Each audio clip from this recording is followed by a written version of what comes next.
mga kamaster, tara, samahan niyo ako mag-grind.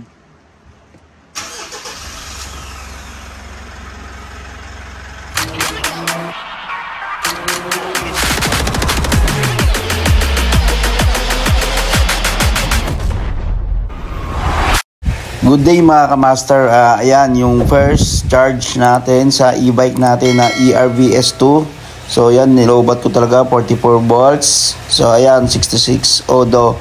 Sige mga kamaster, i-charge muna natin tapos balikan ko kayo. Ayan, na full charge siya.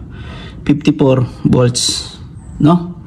So ayan, accurate nga yun yung nandun sa listahan na binigay nila sa akin. So mas maganda, huwag nyo siyang hayaan na ma-overcharge. Sundin yung tips dun sa sa papel na binigay nung nag-deliver or nagbigay sa inyo ng papel.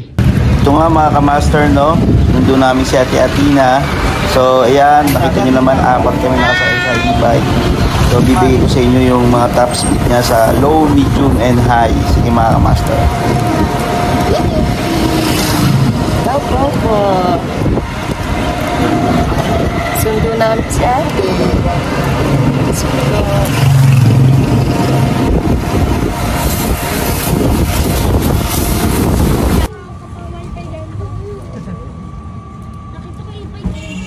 Kanina pala ba ako?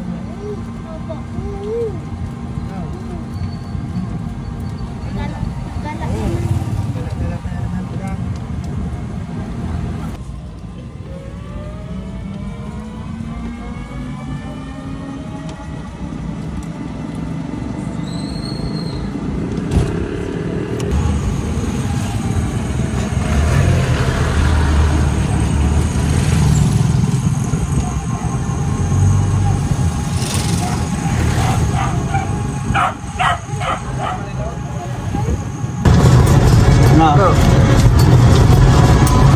kamaster, ito yung purpose ng e-bike, no? Pag umuulan, may wiper pa yan.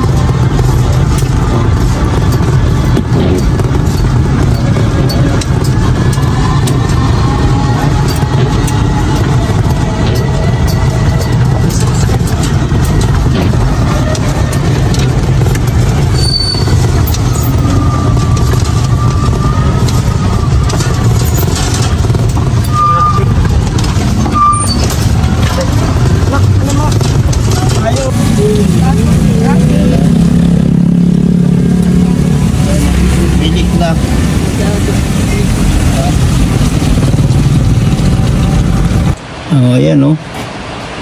Yun yung nakuha niyang tubig sa pa lang, sa saktong ulan lang. Ayan, no? Diba? Ayan nga, so dito na natin dito sa Enwao Montalban. So na-inaksyonan agad nila. So di na ako bago kasi nakita ko naman yung sarili yan bago. Ayan na nga mga kamaster, nilalagyan na Sir Jericho ng sealant, no? So napanood ko rin naman sa mga ibang vlogger, ganyan din talaga, may leak. Ayun na mga kamaster, so ayun na, nakasilant na.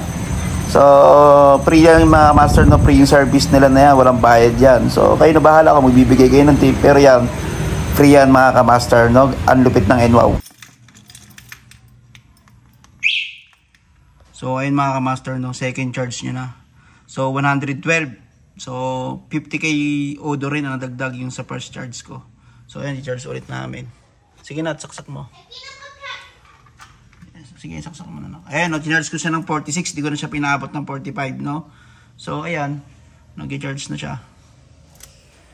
Ayan. So, ayan nga mga kamaster. So, ayan yung naging computation ko. So far, sa isang linggo, isang beses ko lang sa charge, no? Kasi hindi lang naman pang school, so namamalengke rin kami. So, malaking bagay talaga. So ito mga kamaster, ito yung mga nilagay ko ngayon sa e-bike, no? Wala pang 1 month, nilagyan ko siya ng sun visor, Master Mart TV. Ayan yung name ng anak ko, Atina Enrich. Tapos yan mga kamaster, naglagay na rin ako ng insulation na double, makapal yan. So mga kamaster, pag naglagay ka pala niyan, hindi mo na siya mapipit yung mga tornilyo. So ang ginawa ko, nilagyan ko na siya ng cable tie, tapos nilagyan ko ng waterproof na tape. So ayan, para hindi mag-leak. Ang laking bagay niyan mga kamaster, kasi ako, ang height ko 5'9", almost malapit na ako sa bubong. yung ramdam ko yung init nung wala yan. So yung nilagyan ko siya, komportable na ako. Isa pang naging ano ko rito sa issue, medyo matagtag. So mga ilang buwan, i-upgrade natin yung shocks.